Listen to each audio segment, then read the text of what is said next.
नमस्कार विद्यार्थी मित्रांनो,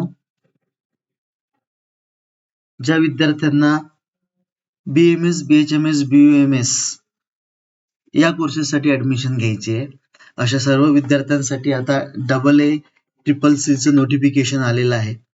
आता AA ट्रिपल सी नोटिफिकेशन म्हणजे काय किंवा AA ट्रिपल सी काउन्सिलिंग म्हणजे काय?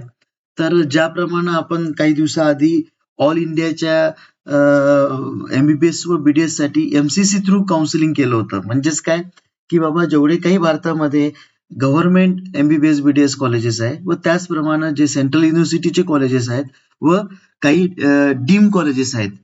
तर यासाठी जसं आपण MBBS BDS साठी काउन्सिलिंग केलं होतं, त्याचप्रमाणे आता हे जे नोटिफिकेशन आलेलं आहे AA ट्रिपल सीचं, जे ऑलरेडी आपण आपल्या ग्रुपमध्ये शेअर केलेलं आहे, की ज्यामध्ये आपल्याला भारतामध्ये जेवढे काही गव्हर्नमेंट आयुर्वेदिक कॉलेजेस आहेत MBBS, BMS, BHMS, BUMS चे व त्याचप्रमाणे काही सेंट्रल युनिव्हर्सिटीचे कॉलेजेस आहेत व जे डीम कॉलेजेस आहेत, या कॉलेजेसला जर आपल्याला ऍडमिशन घ्यायचं असेल तर आपल्याला हे AA ट्रिपल सीच्या साईटच्या थ्रू करावं लागते. म्हणजेच याला आपण all India counselling for Ayush courses पण म्हणू शकतो, की ज्याच्या थ्रू आपल्याला महाराष्ट्रातल्या ऑल गव्हर्नमेंट कॉलेजेसच्या 15% सीट्स व त्याचप्रमाणे ऑल ओव्हर इंडियामध्ये जेवढे काही गव्हर्नमेंट BMS, BHMS, BUMS चे कॉलेजेस आहेत त्याच्या 15% सीटसाठी अप्लाय करता येते व त्याचप्रमाणे काही सेंट्रल युनिव्हर्सिटीचे कॉलेजेस आहेत त्यासाठी अप्लाय करता येते व जेवढे काही डीम कॉलेजेस ऑल ओव्हर इंडियामध्ये आहेत आयुषच्या अंडर येणारे BMS, BHMS, BUMS चे अशा कोर्सेससाठी या काउन्सिलिंग थ्रू आपल्याला पार्टिसिपेट करता येते. ओके, तर त्याच्या शेड्यूल्स बद्दल आपण डिस्कस करणार आहोत. कोणी कोणी या काउन्सिलिंग मध्ये पार्टिसिपेट करायला पाहिजे याबद्दलच आपला हा व्हिडिओ आहे. तर सर्वप्रथम मी तुम्हाला सांगितल्याप्रमाणे ज्या विद्यार्थ्यांना 350च्या वर मार्क आहेत, ज्यांचा गव्हर्नमेंट BMS ला नंबर लागू शकतो, अशा विद्यार्थ्यांनीच या काउन्सिलिंग प्रोसेसमध्ये ऍडमिशन घ्यायची आहे व त्याचप्रमाणे ज्या विद्यार्थ्यांची मार्क्स थोडे कमी असतील, म्हणजे 300 पर्यंत वगैरे असतील, परंतु ते फीज कॅपॅसिटी त्यांची आहे, फीज फायनान्शियली ते 4 लाखच्या वर 5 लाख 6 लाखापर्यंत दरवर्षी फीज भरू शकतात BMS साठी. तर अशा विद्यार्थ्यांसाठी हे राऊंड आहेत. तर सर्वप्रथम AA ट्रिपल सीच्या साईडला जाऊन आपल्याला रजिस्ट्रेशन करावं लागते. त्याचं शेड्यूल आपण ऑलरेडी ग्रुपमध्ये शेअर केलं आहे, ते इथे पण डिस्कस करणार आहोत. त्याच्यामध्ये आपल्याला जी फीज, 2 प्रकारच्या फीज भराव्या लागतात. एक जी आहे ती रजिस्ट्रेशन फीज असते की जे नॉन रिफंडेबल असते व दुसरी ही रिफंडेबल डिपॉझिट असते. जर आपण कुठल्याच प्रकारच्या चुका याच्यामध्ये केल्या नाही तर ते आपल्याला रिफंड पण मिळते. तर त्यामध्ये जे विद्यार्थी ओपन कॅटेगरी व ओबीसी कॅटेगरीचे आहेत अशा विद्यार्थ्यांना 1000 रुपये फीज आहे. SC STच्या कॅटेगरीच्या विद्यार्थ्यांना 500 रुपये फीज आहे. त्याचप्रमाणे डिपॉझिट जे आहे ते 20,000 रुपये आहे. म्हणजेच काय, तर ओबीसी आणि ओपनच्या विद्यार्थ्यांना ती 1000 प्लस 20 असे 21,000 रुपये भरावे लागतील व कॅटेगरीच्या SC STच्या विद्यार्थ्यांना ती 20,000 प्लस 500 म्हणजे 20,500 भरावे लागेल. त्याचप्रमाणे ज्या विद्यार्थ्यांना डीम मध्ये रजिस्ट्रेशन करायचं असेल अशा विद्यार्थ्यांसाठी 50,000 रुपये त्याला डिपॉझिट असते. तर अशा प्रकारे हे फी स्ट्रक्चर आहे व हा शेड्यूल जो आहे हा 22 तारखेपासून म्हणजे आजपासून सुरू झालेला आहे. तर याच्यामध्ये हा शेड्यूल दिलेला आहे. यामध्ये टेंटेटिव्ह 3 राऊंड सुरुवातीला होत असतात. त्याच्यानंतर स्टे वॅकन्सी राऊंड 2 पर्यंत त्याचं शेड्यूल दिलेलं आहे. जर सीट वॅकंट राहिल्या तर परत काही सबसिक्वेंट राऊंड होतात, परंतु हे 3 राऊंड व स्टे वॅकन्सीचे 2 राऊंड असे होतात.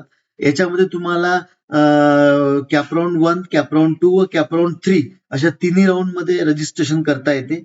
त्याचप्रमाणे ज्या विद्यार्थ्यांना चा नंबर हा पहिल्या, दुसऱ्या, तिसऱ्या राऊंड मध्ये लागला नाही किंवा लागला आणि त्यांनी ऍडमिशन घेतलं नाही, बाहेर पडलेत, तर असे विद्यार्थी स्टे वॅकन्सी राऊंडला च्या सुरुवातीचा राऊंड म्हणजे पहिल्या राऊंडला पण रजिस्ट्रेशन करू शकतात.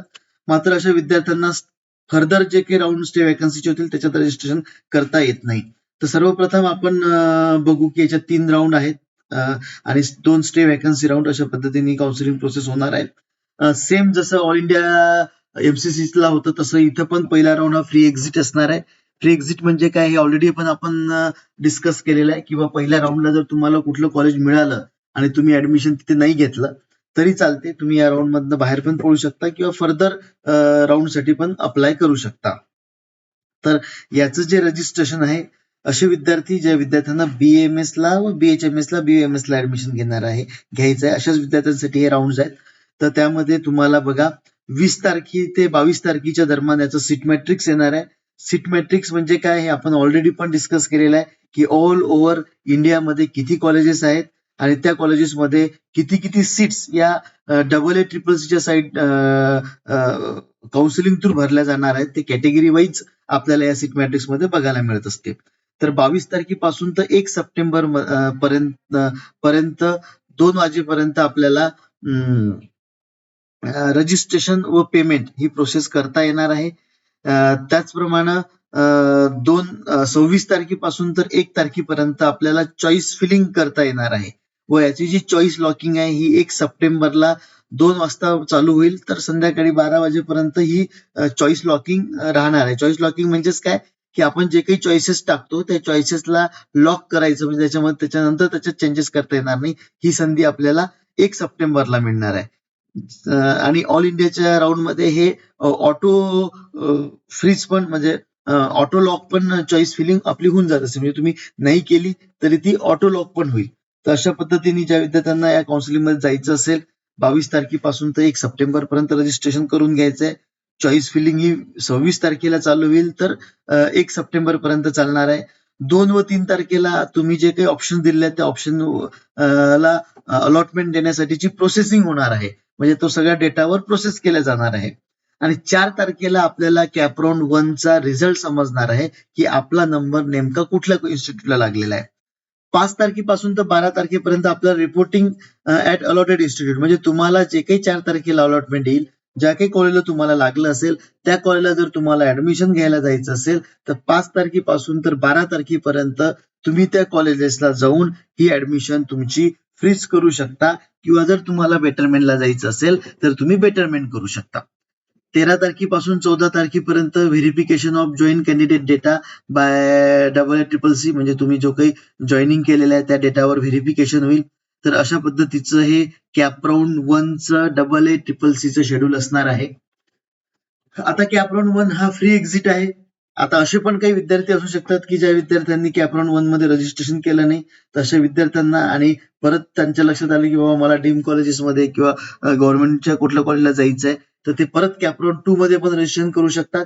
17 तारखेपासून म्हणजे 17 सप्टेंबर पासून तर 22 सप्टेंबर पर्यंत आपल्याला हे रजिस्ट्रेशन ओपन असणार आहे.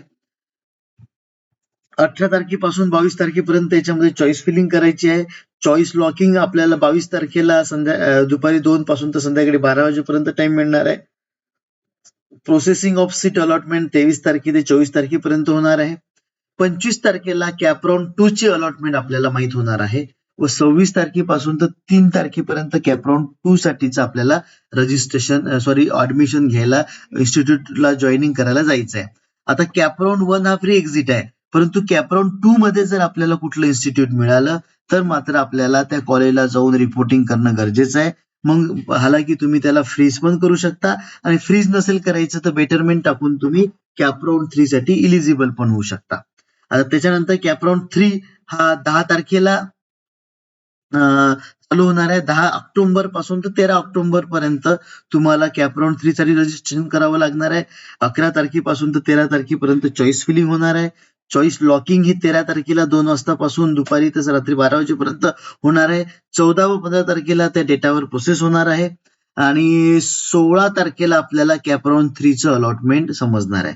आता कॅपराऊंड 3 हा शेवटचा राऊंड असतो त्यामुळे कॅपराऊंड 3 मध्ये 2 मध्ये असो किंवा 3 मध्ये असो किंवा फर्स्ट मध्ये असो तुम्हाला जर कॉलेज अलॉट झालं असेल तर मात्र तुम्हाला कंपल्सरी ही ऍडमिशन घ्यावी लागते आणि जर तुम्ही ऍडमिशन घेतली नाही तर तुम्ही या सगळ्या प्रोसेसमधनं बाहेर पडता. त्याच्यानंतर 17 तारखेपासून 24 तारखेपर्यंत तुम्हाला त्या इन्स्टिट्यूटला जाऊन रिपोर्टिंग करायचं आहे. तर अशा पद्धतीने AA CCC चे 3 राऊंड असणार आहे. त्याच्यानंतर ज्या विद्यार्थ्यांनी 1 2 3 मधून नंबर्स लागला नाही किंवा 1 2 3 मधनं तुम्ही बाहेर पडलेले आहेत असे विद्यार्थी परत स्टे व्हॅकन्सीसाठी एक वेळा रजिस्ट्रेशन करू शकतात. 30 ऑक्टोबर पासून तर 30 नोव्हेंबर पर्यंत तुम्हाला रजिस्ट्रेशन हे स्टे व्हॅकन्सी राऊंड साठी करता येणार आहे. तसंच 30 तारखेपासून ते 3 तारखेपर्यंत तुम्हाला चॉईस फिलिंग पण करता येणार आहे. मात्र स्टे वॅकन्सी मध्ये चॉईस फिलिंग करत असताना तुम्हाला जे कॉलेजेस पाहिजेत हेच कॉलेजेस तुम्ही टाकणं गरजेचे आहेत, कारण स्टे वॅकन्सीची चॉईस फिलिंग ही एकच वेळा होत असते आणि त्याच्यानंतर जेवढे काही सबसिक्वेंट पुढे स्टे वॅकन्सीचे राऊंड होतील त्या सर्व राऊंडसाठी ही एकच चॉईस फिलिंग राहणार आहे. फक्त फर्दर राऊंड मध्ये तुम्हाला तुमचा नंबर कुठल्या कॉलेजला लागलेला आहे त्याची फक्त अलॉटमेंट प्रोसेस ही समजत असते. तर 4 तारखे ते 5 तारखेपर्यंत त्याच्यावर प्रोसेस होणार आहे. 6 तारखेला स्टे वॅकन्सी राऊंड फर्स्ट मध्ये तुम्हाला कोणतं कॉलेज मिळालं हे 6 नोव्हेंबरला समजणार आहे. 7 नोव्हेंबर ते 12 नोव्हेंबर तुम्हाला त्या कॉलेजला रिपोर्टिंग करायची आहे व त्याच्यानंतर तुम्हाला पुढच्या स्टे वॅकन्सी राऊंडसाठी जर तुमचा नंबर नसेल लागला पहिल्या स्टे वॅकन्सी राऊंडला तर जाता येईल. मात्र त्याच्यामध्ये तुम्हाला रजिस्ट्रेशन पण करता येणार नाही आहे आणि चॉईस फिलिंग पण करता येणार नाही आहे. त्याची जी अलॉटमेंट आहे ती 17 नोव्हेंबरला आपल्याला समजणार आहे आणि रिपोर्टिंग 19 तारखेपासून तर 25 तारखेपर्यंत आपल्याला 18 तारखेला रिझल्ट समजणार आहे व 19 तारखेपासून तर 25 तारखेपर्यंत तुम्हाला रिपोर्टिंग करायची आहे. तर अशा पद्धतीचं हा टेंटेटिव्ह शेड्यूल जो आहे हा AA चा राहणार आहे की ज्यामध्ये तुम्हाला BMS, BHMS, BUMS ला जर ऑल इंडियामध्ये ऍडमिशन घ्यायचं असेल ते मग गव्हर्नमेंटच्या 15% सीटसाठी असो किंवा डीम कॉलेजेसच्या 100% ऍडमिशनसाठी असो तर त्यासाठीचं हे शेड्यूल आहे.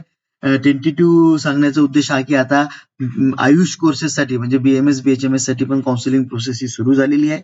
हा ऑल इंडियाचा राऊंड आहे. हा राऊंड झाल्याच्या नंतर मग स्टेटचे काउन्सिलिंग प्रोसेस ही चालू होत असते. म्हणजेच एक 2, 4, 5 दिवसामध्ये किंवा 8 दिवसाच्या आत महाराष्ट्राचं पण BMS म्हणजे आयुष कोर्सेसचं काउन्सिलिंग प्रोसेसचं नोटिफिकेशन ही लवकरच येणार आहे. ते आल्याच्या नंतर फर्दर असंच आपण आपल्या ग्रुपमध्ये शेअर करू व त्या रिलेटेड पण व्हिडिओ बनवू. या रिलेटेड जर तुम्हाला काही अडचणी असतील, काही डाऊट्स असतील तर तुम्ही प्रत्यक्षात ऑफिसला व्हिजिट करून तुमचे डाऊट दूर करू शकता किंवा फोन किंवा व्हॉट्सअपच्या माध्यमातून आम्हाला कॉन्टॅक्ट करू शकता. Thank you very much.